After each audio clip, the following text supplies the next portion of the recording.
To replace your cabin air filter, follow these general steps. Locate the cabin air filter. The cabin air filter is typically located behind the glove compartment or under the dashboard on the passenger side of the vehicle.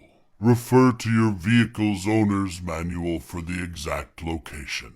Access the cabin air filter compartment, open the glove compartment, and remove any contents. Look for tabs, clips, or screws that secure the compartment door or panel.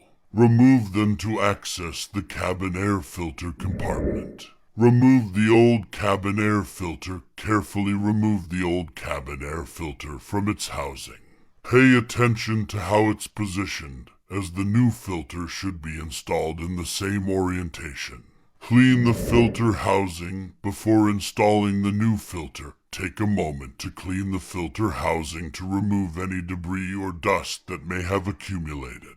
Install the new cabin air filter. Place the new cabin air filter into the housing, ensuring it is properly aligned. Make sure the filter fits snugly and securely in the compartment. Close the compartment. Once the new filter is in place, close the cabin air filter compartment door or panel. Reattach any tabs, clips, or screws that were removed earlier. Test the new cabin air filter. Turn on your vehicle's ventilation system and set it to the appropriate fan speed. Check that the air flow feels clean and unrestricted, indicating that the new cabin air filter is functioning properly.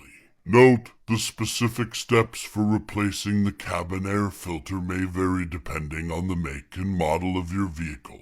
Always consult your vehicle's owner's manual for detailed instructions, and refer to any manufacturer recommendation.